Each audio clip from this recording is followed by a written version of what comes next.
El 29 de agosto, mis queridos hermanos, recordamos el martirio de San Juan Bautista. A Juan Bautista lo llamamos el precursor y podemos ver que efectivamente fue precursor de Cristo de muchas maneras. Primero, el ángel Gabriel anunció su nacimiento y después el mismo arcángel anunció el nacimiento de Jesús. Por la misma razón, primero nació Juan y después Jesús. Primero Juan empezó su predicación y después Jesús, que de hecho quiso recibir el bautismo de manos de Juan. Primero Juan fue apresado y tiempo después Jesús. Primero Juan fue ajusticiado sin ninguna clase de justicia, valga la contradicción, y después Jesús pues fue condenado a muerte y ejecutado. O sea que Juan el Bautista es precursor de Cristo de muchas maneras. Yo quiero destacar en esta celebración del martirio de Juan 3 palabras que creo que es necesario recordar siempre. Primero, no se nos debe olvidar por qué Juan estaba en la cárcel. Juan estaba en la cárcel porque él denunciaba pecados. Y él denunciaba pecados no porque estuviera obsesionado con el pecado, sino porque estaba, entre comillas, obsesionado con el reinado de Dios. Y es necesario quitar el pecado de nuestras vidas, rechazar el pecado, despedirnos del pecado para abrirle espacio al amor de Dios y a la gracia de Dios. Y eso vale para todos, vale para los poderosos y también para los sencillos. Eso vale para los que tienen muchos bienes y son ricos, pero también vale para los pobres. Eso vale para los que tienen mucho poder o tienen poco. Y entre esos que tienen muchísimo poder o que tenían en aquella época muchísimo poder, muchísima influencia y muchísima riqueza, estaba Herodes. Herodes estaba viviendo en adulterio y Juan le denuncia su pecado a Herodes como le denunció el pecado a los escribas, a los fariseos, a los saduceos, como le denunció el pecado a las multitudes, como le denunció el pecado a los pequeños y a los grandes. Es decir, y esto es lo impresionante de Juan, Juan no se detuvo para denunciar el pecado, no se detuvo por el hecho de que Herodes fuera un hombre muy poderoso o porque fuera un hombre muy cruel. De manera que la primera palabra que yo creo que hay que destacar aquí es la palabra coherencia. Para Juan va primero la verdad de Dios. Para Juan va primero el respeto a Dios, antes que cualquier respeto humano. Y esa claridad en las prioridades y esa claridad en la santidad divina, pues se convierte en el caso de Juan en esa palabra maravillosa pero tan escasa hoy, la coherencia. La segunda palabra que yo creo que hay que mencionar aquí es la palabra matrimonio, porque ha habido confusión en muchos lugares, ha habido mucha confusión sobre el tema del matrimonio.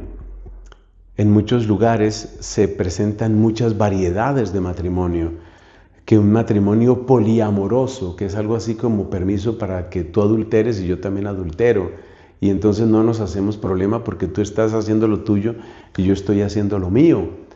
Lo mismo los matrimonios, así llamados matrimonios, entre personas del mismo sexo. Por supuesto, ahí no hay matrimonio. Lo mismo, pues, cuando se habla de matrimonio civil. Para muchas personas todavía es materia de preocupación o por lo menos de asombro cuando uno dice el matrimonio civil no representa nada delante de Dios. ¿Cómo así que no representa nada si llevamos casados 30 años, 40 años? Mira, que ustedes lleven 30 o 40 años guardándose fidelidad y teniéndose cariño y respeto, eso tiene un valor. Pero no me has respondido la pregunta de por qué excluiste a Dios de esa historia. Si lo que tú tienes es una historia de amor, ¿por qué excluyes al Dios de amor de esa historia tuya? Entonces, hay tanta confusión sobre el matrimonio Y es hermoso encontrar una voz nítida, una voz clara como la de Juan Bautista. Y de esas voces vamos a seguir necesitando siempre, porque siempre habrá personas que tratan de disimular de un modo o de otro y tratan de estirar las palabras y decir, no, esto también es amor. Y ya nos encontramos una cantidad de obispos en Alemania que están dispuestos a bendecir cualquier pareja. Es uno de los daños que indudablemente sigue causando ese documento llamado Fiducia Supplicans. Es un documento que hizo daño. O sea, no podemos tapar el sol con un dedo. Y ese daño está ahí, y ese daño se sigue propagando. Entonces, bueno, pues creo que lo más sensato es reconocer que sí ha sucedido ese daño y pedir para que el Papa León, oportunamente, según la sabiduría que Dios le dé, haga algo al respecto. Pero la segunda palabra en el martirio de Juan Bautista es matrimonio. La tercera palabra que yo quiero recordar aquí es la palabra humildad. Hay muchos que en el momento de su muerte han tenido la oportunidad de dar un testimonio sublime, un testimonio inolvidable frente a otros. Estoy pensando, por ejemplo, en el martirio de San Lorenzo, que fue asado vivo, o estoy pensando en el martirio de San Policarpo, que fue quemado, o en el martirio de Santa Inés Virgen, aquella virgen romana que murió prácticamente siendo una niña, una adolescente, y que dio testimonio de cómo primero está Cristo en mi vida. Él me quiso para sí, no me quiso nadie más. Pero a Juan Bautista le robaron incluso eso. Le robaron incluso que su muerte como tal, pudiera ser como ocasión de una predicación, ocasión de un sublime testimonio de palabras. Y esto tiene una resonancia especial, porque acuérdate que la Biblia llama a Juan, lo llama la voz que clama en el desierto, y él se definió como la voz que clama en el desierto.